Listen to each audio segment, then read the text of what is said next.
Olá pessoal, tudo bom? Sou o professor Nelson Adrian e aqui no canal do Primeiro Conceito, ligado à educação, principalmente às ciências humanas, a gente vai falar um pouco aqui do tratamento que foi dado durante muito tempo a algumas disciplinas, como por exemplo a sociologia.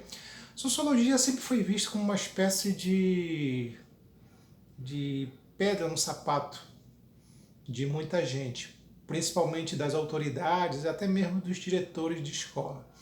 Sempre foi visto como uma disciplina subversiva, né? A filosofia também. Na década de 60 e 70, né, o regime militar aqui no Brasil, do século XX, criou uma série de ações para tentar liquidar com essas disciplinas. Elas foram tiradas da grade curricular, né? E é curioso que ao mesmo tempo que elas foram tiradas da grade curricular, deixaram história e geografia como ciências humanas, mas transformaram essas duas disciplinas em modelos de campos conteudistas, assim, disciplinas com conteúdo e muito no modelo decoreba, né? Eles colocaram outras disciplinas, até como educação moral cívica, integração social. Teve umas coisas meio curiosas que eu me lembro da minha infância, né? Do ensino fundamental, principalmente, dessas disciplinas que acabaram substituindo, por exemplo, a sociologia e a filosofia, visto que essas duas disciplinas que eu estou falando aqui, a sociologia e a filosofia, eram vistas como disciplinas subversivas, esquerdistas, comunistas, alguma coisa dessa natureza.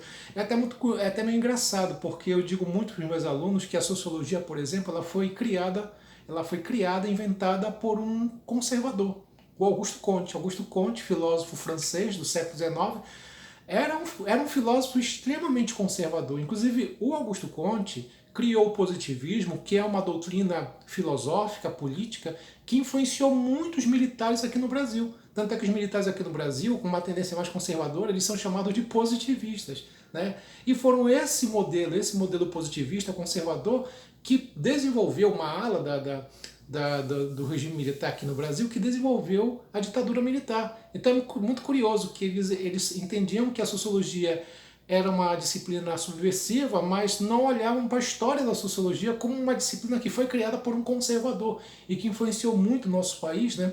Principalmente nos dizeres ordem e progresso que nós encontramos na bandeira nacional, uma vez que a proclamação da República foi desenvolvida por militares positivistas, como Benjamin Constant, por exemplo, Marechal Deodoro da Fonseca, eram todos positivistas, e eles criaram, na verdade, o lema de ordem e progresso, que foi tirado da frase do Augusto Comte: o amor por princípio, a ordem por base e o progresso por fim, né? Algo mais ou menos nesse sentido. Ou, vamos lá, o amor por princípio é a ordem por base e o progresso por fim. É mais ou menos isso. Aí pegaram a palavra amor, ordem e progresso. Tanto é que a bandeira nacional, a primeira, o pavilhão, tinha o termo amor, ordem e progresso. Aí os positivistas militares, por uma questão até preconceituosa, machista, tiraram a palavra amor, porque entendiam que a palavra amor era uma palavra muito sensível, muito delicada, muito feminina, né? E deixaram ordem e progresso. Só que eles não entenderam que a palavra amor é amor à pátria. Eles não entendiam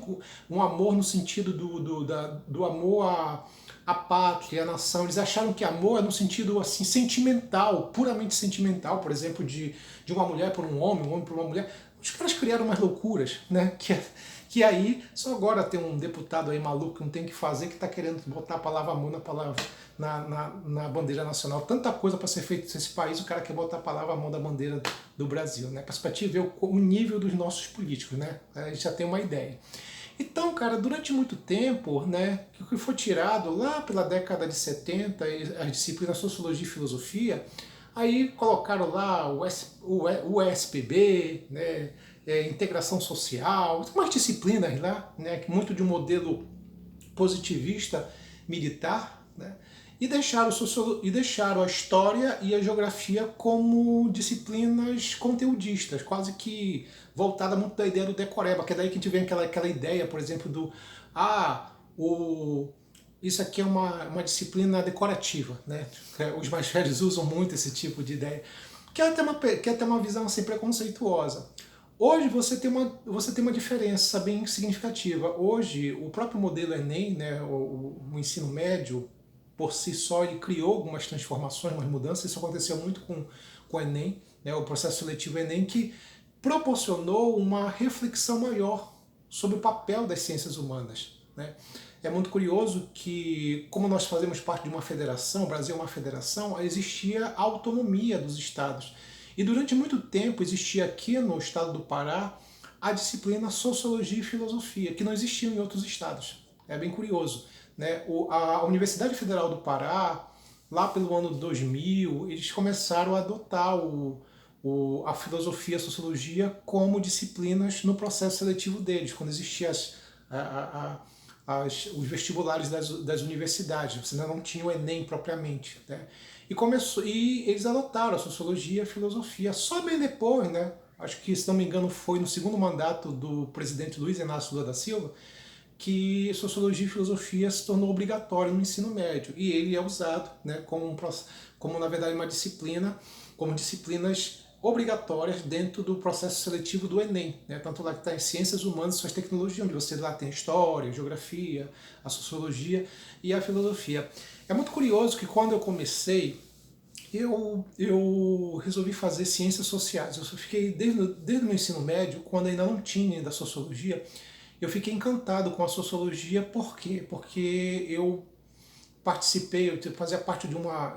No meu colégio tinha sociologia e filosofia e eu fiquei encantado, né, no meu ensino médio, lá pelos primeiro ano, segundo ano, com essa disciplina chamada sociologia, né, que não tinha em todos os colégios da rede pública aqui do Pará. Né, e eu achei muito legal. Aí pensei assim, poxa, qual é a área, qual é, por exemplo, o curso? Aí tinha lá Ciências Sociais. Resolvi fazer Ciências Sociais. Foi muito complicado porque a minha mãe não queria que fizesse essa área, porque ela achava assim que aquilo não servia para nada. Quer dizer, isso tem mercado. Ela foi muito, digamos assim, ela relutou muito pelo fato de eu participar de um fazer um curso que na verdade não tinha mercado de trabalho realmente. Foi muito louco, não tinha mercado de trabalho mesmo. Não, ser sociólogo era muito você ser um técnico ou de repente ser um professor universitário, porque fora isso não tinha área, não tinha na verdade um mercado de trabalho propriamente, né? E eu encarei, porque eu também pensei assim, poxa, se eu não conseguir nada no mercado de trabalho, pelo menos eu tenho um nível superior, tá? E aí veio toda essa situação, esses procedimentos, a UFPA exigiu a sociologia e filosofia, isso abriu o mercado de trabalho, né? Depois veio o Enem, tá? Mas é muito curioso que quando eu comecei, havia um preconceito muito grande em relação à sociologia e filosofia, tanto é que ainda hoje, enquanto você tem disciplinas como História e Geografia que tem uma carga horária grande, Sociologia e Filosofia só tem uma carga horária, é uma aula por semana em alguns colégios particulares. É muito curioso. Não vou dizer a rede pública, mas a rede particular tem isso. E era bem interessante como as pessoas, os alunos, né, na época, elas não valorizavam essa disciplina. Eu me lembro que quando eu comecei minha carreira, num colégio grande aqui no Pará, em Belém, é engraçado que quando eu entrava para ministrar aula, né, para a preparação do vestibular da Universidade Federal do Pará, né, muita gente saía. Né? Muitos alunos saíam, porque não era obrigatório você assistir, porque era mais uma aula de revisão. Olhar para aquilo ali me deixava um pouquinho frustrado, chateado. Aí eu pensei assim, eu tenho que fazer alguma coisa para que essas aulas se tornem interessantes os alunos possam ficar. E comecei a fazer coisas, comecei a pegar a sociologia, pegar coisas muito da atualidade e levar para a sala de aula. E isso chamou muita atenção dos alunos. Foi muito complicado no início, porque realmente os diretores, os coordenadores não valorizavam a sociologia, em hipótese alguma. Tá? Sociologia e filosofia também no mesmo sentido. Então, houve um desprezo muito grande. Quer dizer, a sociologia e filosofia, o professor de sociologia e filosofia era o cocô do cocô do cocô. Desculpa a expressão, mas era isso. E no começo foi bem complicado, né? Porque também tinha um outro problema, você não tinha material didático. Você, por exemplo, assim, tu vai dar aula para o aluno, não tinha, por exemplo, assim, questões prontas, como você tem, muitas vezes você vai mesmo na internet, na época, que era bastante rudimentar, você queria assim, poxa, quero questões de sociologia, não tinha quase nada. De filosofia também não. Então era muito ruim porque eu tinha que fazer as minhas questões, né, os meus itens. E era muito difícil, porque eu tinha que levar tempo, era complicado, muito complicado mesmo. Quer dizer, esse pioneirismo, que na verdade eu presenciei, foi muito difícil, porque eu tive que escrever meu material, porque eu não tinha material, tá? Não tinha questões, quer dizer, que eu pegar aqui, pô, eu vou pegar aqui do livro, vou pegar aqui da internet, não tinha também.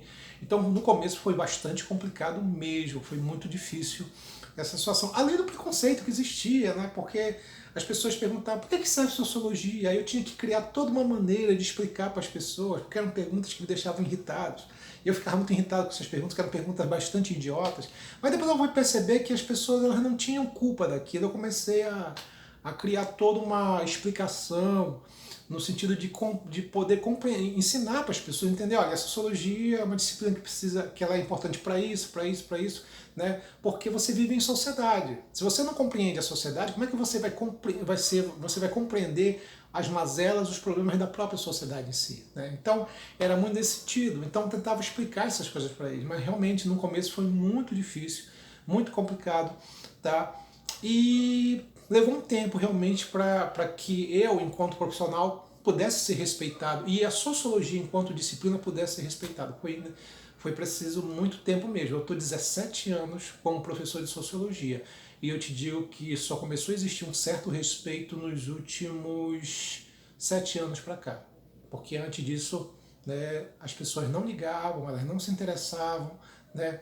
Mas felizmente houve uma mudança, né? A gente vai continuar ainda esse tema, vamos continuar falando um pouco sobre esse tema da sociologia, essa história muito louca que foi a sociologia enquanto disciplina, num outro momento, num outro vídeo, tá bom? A gente vai parar por enquanto por aqui e no próximo vídeo eu vou mostrar mais coisas para vocês sobre a questão da sociologia e como num primeiro momento realmente ela foi muito desprezada, né? E como hoje ela é muito importante, principalmente para a redação, como uma base do repertório sociocultural. Hoje precisa-se muito de filosofia e de sociologia, tá bom? Mas no outro vídeo eu falo para vocês. Um abraço.